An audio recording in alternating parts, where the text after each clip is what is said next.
He says their only mission is making war. From this moment forward, the only mission of the newly restored Department of War is this: warfighting. What is their purpose in a time of peace? They need to justify their existence. We're under invasion from within, no different than a foreign enemy. That is so dangerous. The first thing you have to recognize and admit is that it is an authoritarian takeover. No, it's not hysteria. No, it's not overreaction. If anything, it's underreaction. We as Americans don't have the imagination to know what a government like this can do. When you're talking about authoritarian regimes, they take and they take and they take and they take until somebody finally stands up and says enough is enough. You're not taking anymore. A couple months ago, my mom and I talked to our friend Matt, a Marine, right after Trump sent the military into the streets of Washington, D.C. Well, since then, things have only escalated.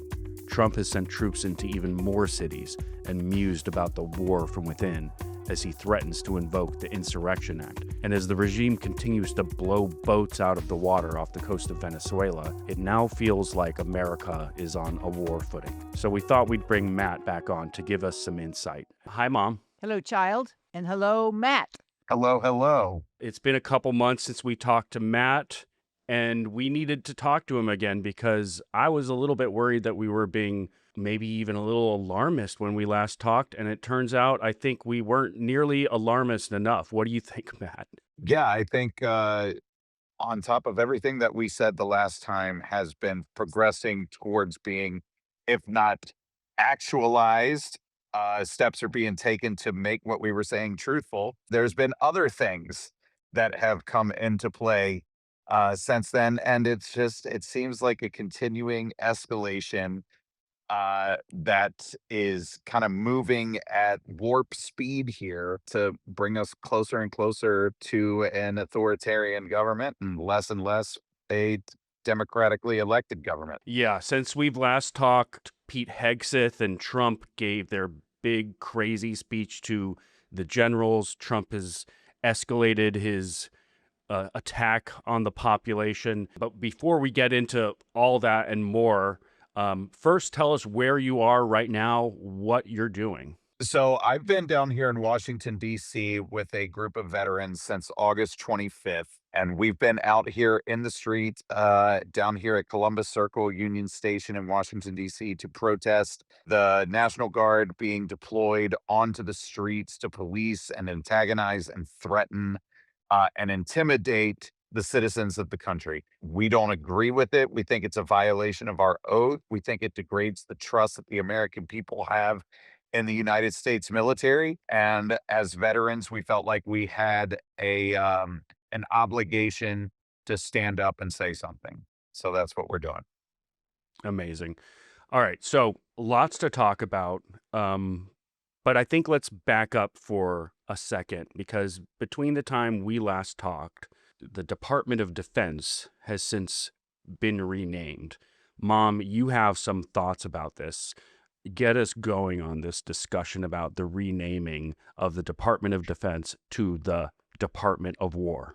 Well, I had heard from chatter around from people I knew that were having absolute conniption, as my mother would say, about this TV host who was cosplaying the Department of Defense secretary and the speech that he gave. So I did the hard thing for all of you, and I actually watched it. And I printed out the transcript, and I reviewed it. And I thought to myself, this is effing nuts and dangerous and crazy. And, I have the transcript right here, and every time I try to get my thoughts together about what I wanted to say, I couldn't get over the first line when he says, "Welcome to the War Department, because the era of the Department of Defense is over." And then he talks about this later, about how we're going back to what they used to call the Department of War. So I looked it up because that's what they used to call it when I was a kid. The Department of War, it's nonsense. It's made up history harking back to some mythical past of the United States when we were all warriors and we were ready to go to war. And so, of course, they called it the Department of War. No, it was another name for the Department of the Army. It didn't include, for example, the Navy. The Secretary of the War Department was in charge of the Army. The Secretary of Navy was in charge of the Navy. And then after World War II, they took a look at the military and they said, "We really need to rethink all of this because the technology is so different now, and especially with the advent of the airplane and nuclear weapons." So they took the Air Force out as a separate department. They took the Marines out of the Navy and made them a separate department. They gave everybody a secretary, but you can't have 4 military secretaries in the cabinet. You know, the war, AKA Army, the Navy, the Marines, and the Air Force. So they put them under one big umbrella and called it the Department of Defense. And then they said, "You know what? The Department of War needs to go to its actual function, which is it's part of the Army." And that's it. So this is the beginning of the myth making. You know, the lies, the Archie Bunker. Oh, if we could only go back to that time when men were men and America was so strong and we wanted to fight everybody and they were afraid of us, which is all nonsense because we mostly didn't have a standing army for most of our history because people don't like standing armies in peacetime. That's one of the things in the Declaration of Independence that they held King George responsible for, is having a standing army in peacetime and invading all of our cities. So that's all just bullshit. But it sets up his special thing to have a Department of War, which he says their only mission is making war. I mean, that is so dangerous. Yeah, what do you think the significance of changing it to the Department of War is? What do you think the impact of that is from your perspective, Matt? I think it speaks to the priorities of this administration. They are obsessed with making themselves seem like the biggest, baddest dogs in the yard. Right, Right? So they see defense and what they hear is weakness because there's no aggression there. right. There's no fight and defense. You're waiting for something to happen. So we should be the Department of War again and take the fight to an enemy. We don't know what enemy, and if we have to, we'll make one up, but we're going to take it to the enemy. They're not looking for peace. They're not looking to try to quell discontent and aggression around the globe. They want to amplify and aggress against perceived enemies in a way that the United States of America should never in a million years ever do. One of the other things about this speech that struck me, and at first it may seem sort of silly, but the way Pete Hegseth was creating all of these restrictions on the expression of individuality, no beards. So you and I, Matt, you especially do not meet the threshold any longer with that beard of yours. But there's something really insidious about denying the benefits of diversity and trying to fit every single person into a tidy little box.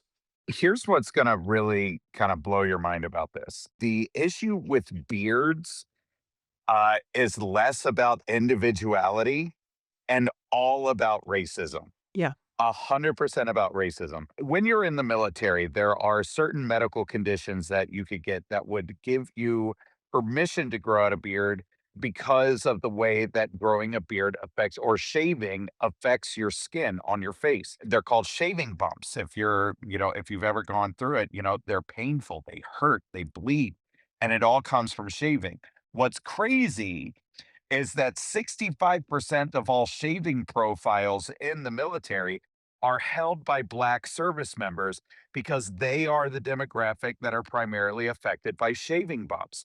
So, this argument that we're getting rid of shaving profiles because you shouldn't be able to have a beard is strictly Pete Hegseth, the cirrhosis of defense, saying that we don't want a diverse military, and we'll use the fact that this adversely affects the black population more than the white population to affect that outcome.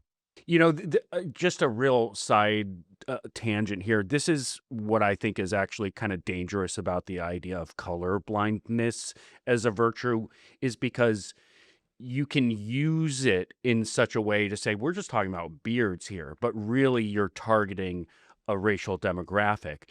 But there's another thing about this, Mom, this idea of making everyone uniform. It strikes me as the restrictions may be so intense that you could basically just use it as a pretense to get rid of anyone you want. Right. They're trying to remake the military so that it's filled with loyalists.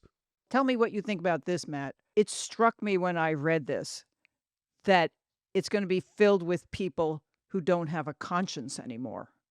Because I understand the importance of unit cohesion. I've been a member of in the civilian world as a coach of teams and been member of a team. But everybody is not the same, even though they have a uniformity of purpose. There was 2 things it reminded me of. There was an ad in 1984 in the Super Bowl that Apple Computer put out where a lone woman was running with a hammer, and she was being chased by these faceless, masked military people. And they clearly were all in lockstep with each other, and they didn't consider her anything. She was an insect because she was running toward a big auditorium that was filled with faceless drones listening to the fearless leader. And these military people had to stamp that out, and they were all the same. And the second thing it reminded me of was something called the Stanford experiment, where they put ordinary people into a complex and said, "You're the prison guards and you're the prisoners." And the prison guards were given anonymity. They wore sunglasses and caps, and you didn't know who they were.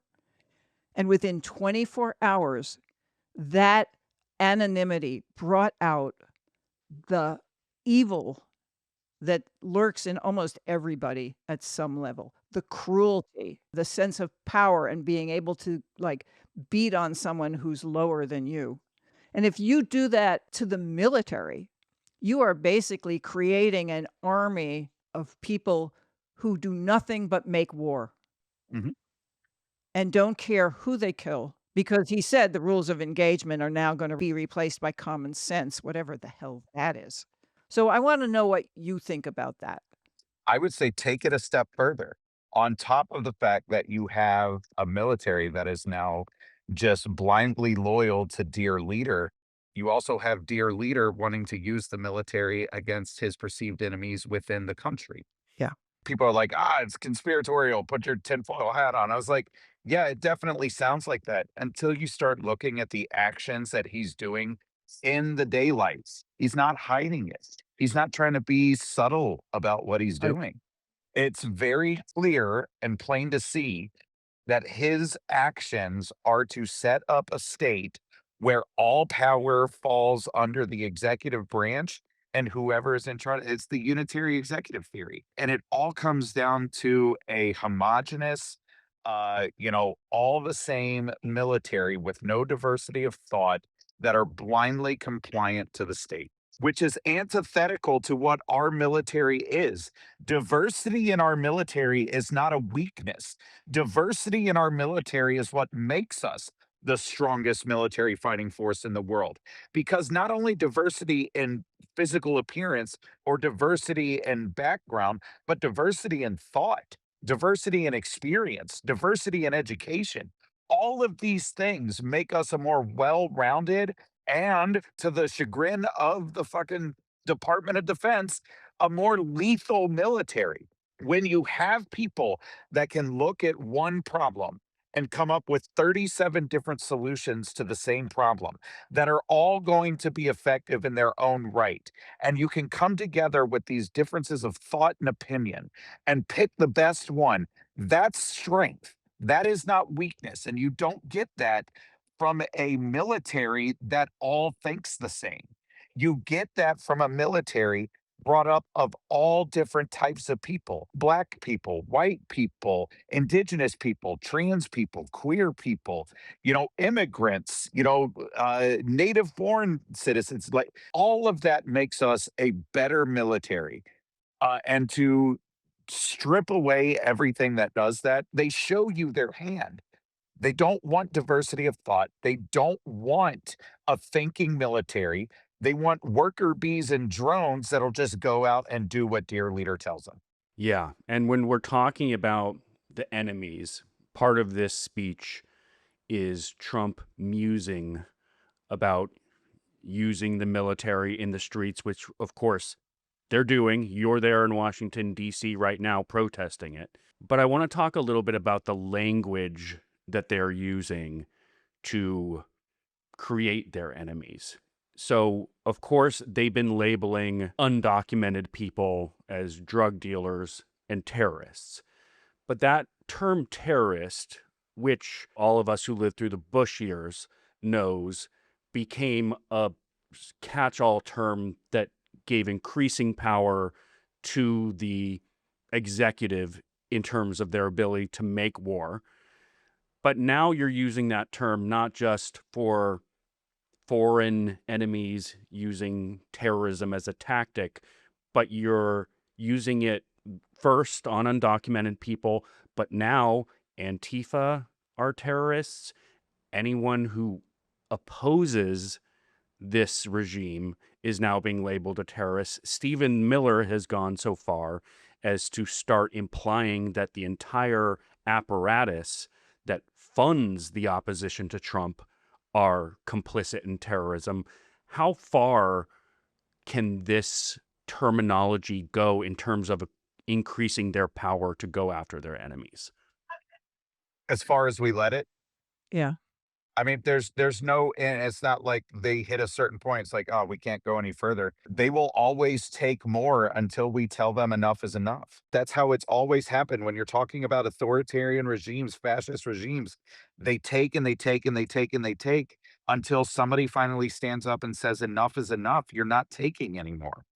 Obviously, this regime is on a war path, and it's both foreign and domestic enemies. We can't lose sight of what's going on in Venezuela. It's atrocious. They're just flat out murdering people, and they're calling it terrorism. They're joking about it in the most inhumane ways. What JD Vance said about, you wouldn't want to go fishing in that part of the world right now is just disgusting. But we've recently learned that they've pulled back diplomatic talks with Venezuela. It really feels like we're on a war footing. And this feels a little bit like a twofer in some ways, because you can have war abroad, but what we've seen domestically is that they've been labeling undocumented immigrants terrorists and saying that there's an invasion. But if you're at war with another country, Venezuela, then you have more justification to call those people enemy combatants. And as we know, in wartime, the ability of the government to increase the use of their power goes up significantly. I know you've been talking about these bombings for a while now. Tell me what you think is going on with that. I think that they're right. It is terrorism. It's just us perpetrating it. We're committing war crimes. Every single time we do that, it's a war crime. We are hitting a civilian vessel with military munitions. We don't know who's on it. We don't know what's on it. There's no due process. There's no investigation. We don't even know that they're coming here. We are just hitting them in international waters, murdering them, and sinking them to the bottom of the ocean. And I think they're doing that to provoke a response from Venezuela so then they could be like, oh, snap. We were just trying to get rid of the drug cartels, and now Venezuela is coming after us. See, they were in league with the drug cartels the whole time. And that then allows them to have a Republican controlled Congress declare war on Venezuela, give wartime powers to the executive branch.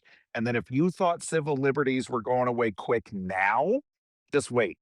Oh my god. I mean, when you put it that way, Matt, You seem to be really spot on. It's just like the Gulf of Tonkin in the Vietnam War, where there was, in fact, no attack on an American vessel that was in North Vietnamese waters. They just made it up, and they knew it was a lie, but they did it anyway because they wanted to go to war, because Lyndon Johnson had absorbed this kind of bullshit warrior ethos. I can't be the first president to lose a war. So I have to go to war, and I need a pretext to go to war. Hundreds of thousands of deaths later, it ended up in a stalemate. But that's what you get when you think of the military as the Department of Warmongering. You know, their whole existence is predicated on making war. And if what is their purpose in a time of peace? He says, "Well, it's to keep the peace." I mean, that's so 1984, right? We go to war because that's the best way to get peace. Well, a lot of times it really isn't. You know, they need to justify their existence. You need an enemy. You have, like William said, a domestic enemy, namely you and me and him. And then you're just creating a foreign enemy, which is, I don't know, some people in a boat in Venezuela. And, you know, what happens when you do that and you try to provoke another country, they're going to fight back. That's what Hegseth says America would do if we were attacked. So we're trying to provoke the exact same reaction in another country, noticing it's a very weak country compared to us. We would never do this to our actual adversaries. We would never do it to China. We would never do it to Russia. Never. We want to pick on somebody who's weak and doesn't have a lot of support anyway, and flex our muscle, and then we're at war. And we know what happens at war. The executive has a whole lot more power. It's it's frightening. And I think, you know, I was thinking of what you were saying before, that what we talked about 2 months ago seems like tame compared to now. In some sense, we as Americans who actually lived through a period of peace don't have the imagination to know what a government like this can do. And people like us who lived through the 50s and McCarthy and the House Un-American Activity Committee know a little better that democracy is very fragile and you can lose it very quickly. And we have to stop it. We have to call it out and we have to stop it. And the guardrails feel like they're failing because we recently have these rulings against Trump in the court, and now he's threatening to use the Insurrection Act, which is the most ironic thing imaginable for this guy specifically, who actually created an actual insurrection. What do we do as these guardrails are failing, Matt?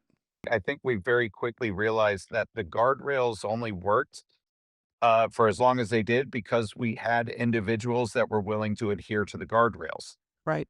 As soon as we got somebody in office that was like, no, I'm going to do whatever I want, we realized, oh, there's actually nothing stopping anyone from doing that. Yeah. You know, these ideas that, you know, we've got the courts that are out here saying, no, that's illegal. You're not allowed to do that. And he's just like, I'm going to do it anyway. And then everybody's like, but we said you can't. We find ourselves in a very precarious point in time where we are going to have to really sit down and say, if we truly believe that this is a fascist takeover, an authoritarian takeover of our government, then our democratic elected leaders are going to have to start acting like it. And Chuck Schumer coming out and being like, I hope the president does the right thing. He's not going to do the right thing, Chuck. He never has. Okay. We have to get off of this pretext that just because somebody is sitting in the Oval Office, that their moral compass will get directed to true north out of freaking nowhere. That's not how any of that works. You have somebody that in the office right now who is being puppeted along by institutions like the Heritage Foundation and Peter Thiel and Elon Musk and Curtis Yarvin and all of these other organizations that are out there that are looking to dismantle the progress that, even though it's small and not nearly as much as it should be, but the progress that this country has made in moving us towards a more equitable society, that's threatening to white people. That's threatening to rich white people. They don't like it. And they're fighting back. Jolly Good Ginger says it all the time out here. When you rage against the machine rages back. And we are in the midst of seeing the machine rage back, and people are shocked that it's doing it. We have to move past this shock and start getting to a point where we recognize that we are in the middle of a fascist takeover of our country. And now we have to start acting like it. What do we do, Matt? We start advocating for radical ideas. Democrat governors across the country are waiting for Donald Trump to make a decision about what they're going to do in their state before they do anything. Right. Stop waiting. Activate your National Guards right now and make him react to you. If they come back and say, well, if you don't comply with what we're doing, we're going to stop sending you federal funding, then the states need to say, then we're not sending you tax revenue. I Right. don't know what to tell you. Then people will be like, that's against the law. Nobody in the White House and in this administration is playing by the rules. There is no reason why we have to continue playing by the rules also. Start pushing back. Start doing things that would make you be like, ah, man, this isn't the country that I grew up in, because we're not in the country that you grew up in. We Right. are not in that country anymore. Use your voice, use your platforms, use your authority to stand up and start pushing back, and stop waiting to get punched in the face. Dodge the punch before it even gets there. And the first thing you have to recognize and admit is that it is an authoritarian takeover. You have to put that front and center and say, no, it's not hysteria. No, it's not imagination. No, it's not overreaction. If anything, it's underreaction. And stop underestimating the evil that they're capable of and how they want to wield power. Stop that. I mean, what we just saw with people pushing back on him for what seems almost like a small issue now, considering that the republic is in danger of falling, which is that they were going to basically make people have no health care because they couldn't possibly afford it. People have been pushing back. Every influencer, every talk show host has been saying, no, this is wrong. You can't do this. And those people got the public backing them and on their side and demanding that their people take action, that their representatives take action. And we need something very similar to the underlying threat here, which is to the very existence of the United States of America. And stop pretending it's not going to happen. It's already happening. Wake up. Matt, thank you so much for joining us. I want people to support the work that you're doing out there in the streets, because I think it's really important. So if you have anything you'd like to share with our audience about something that they can do to help support what you're up to, please let us know. Push out content that we're making out here. There's myself, USMC Angry Veteran. We've got Jolly Good Ginger. We've got Defennis Trans behind me here. We've got U.S. Army Overlord. We're constantly putting out information about what's happening on the streets and how you can support us. So just supporting that content and getting more eyes on it is the best way. We need people in the streets. Money is great and all that, and you can do a lot with it. But if you don't have bodies in the streets disrupting the system, then it's going to go nowhere. We need prolonged, sustained action in the streets. People are going to have to get uncomfortable. So start getting used with being uncomfortable. Thank you so much, Matt. I really appreciate you coming on to talk with us. And thank you, Mom. I love you. And thank you to all of our audience. Thank you all. Appreciate you. Thanks so much for watching, everyone. Please make sure to show Matt and his comrades some love. They're doing great work out there in DC on behalf of all of us. I put links to their info in the description of this video, and please comment and let us know what you think about all this. Also, make sure to check us out on Patreon. After we finished talking with Matt, my mom reflected on some of the insights that Matt shared and how it sort of shifted her perspective on the way she was thinking about some of this stuff. And so we're going to post a little bit of that discussion exclusive for patrons. So make sure to check that out if you want to get some bonus content. Thank you guys so much. We love you.